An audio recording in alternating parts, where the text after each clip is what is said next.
अगर वहां पर अपन ने फायर अलार्म सेट कर रखा है तो उसकी सूचना देने के लिए फायर अलार्म लगाया जाता है। जैसे आग लगेगी तो अलार्म घंटी बजेगी, उससे हमको पता लग जाएगा कि कहां पर आग लगी है। ठीक है, तो इसमें दे रखा है सेक्शन 1, सेक्शन 2 और सेक्शन 3। इन तीन जगहों पर फायर अलार्म घंटी लगा रखी है और प्रत्येक के साथ फायर अलार्म स्विच लगा रखा हुआ है। यहाँ पर थर्मोस्टेट स्विच, ये कौन सा स्विच लगा हुआ है? Thermostat switch.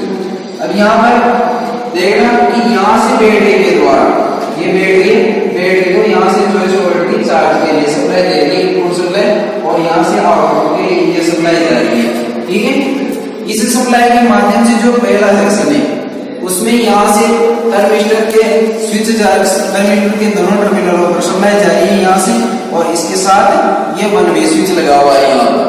तो जैसे यहाँ पर किसी कारणवश आग लगती है, धुआं उठता है, तो धुएं के कारण ये थर्मोस्टेट स्विच क्या करेगा? गरमाएगा और इस स्विच को क्या करेगा?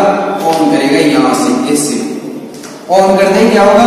यहाँ से नहीं होते हुए यहाँ से होती हुई ये घंटी बजेगी, और ये घंटी बजते हुए यहाँ से होती हुई इंडक्टर से होती हुई सप्लाई कहाँ जाएगी?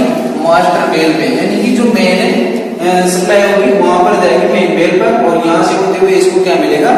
न्यूट्रल, यानी कि नेगेटिव पॉइंट मिलेगा। यहाँ से नेगेटिव पॉइंट यहाँ से होता हुआ बैटरी से मिलेगा, तो यानी कि ये घंटी कार्य करेगी और उसके साथ मास्टर घंटी कार्य करेगी।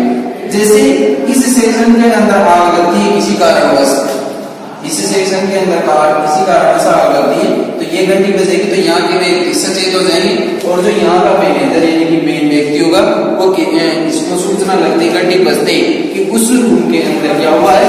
आग लगी। तो ये यहाँ से क्या भेजेगा? उसके लिए हेल्प के लिए कुछ व्यक्ति भेजेगा, बुझाने के लिए हेल्प करेगा। ठीक है, इसी प्रकार सेक्शन 2 में देखेंगे।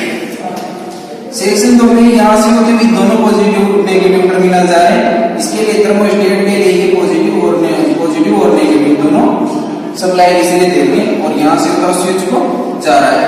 तो इसमें भी जैसे इसमें आग लगती है तो इसी प्रकार यहाँ से होती हुई इसको सप्लाई मिलेगी, ये पॉजिटिव सीरीज, और यहाँ से होती हुई इंडक्टर को जाएगी सप्लाई, और इंडक्टर से होती हुई मास्टर पेल को, और मास्टर पेल से होती हुई नेगेटिव पॉइंट पे जाएगी।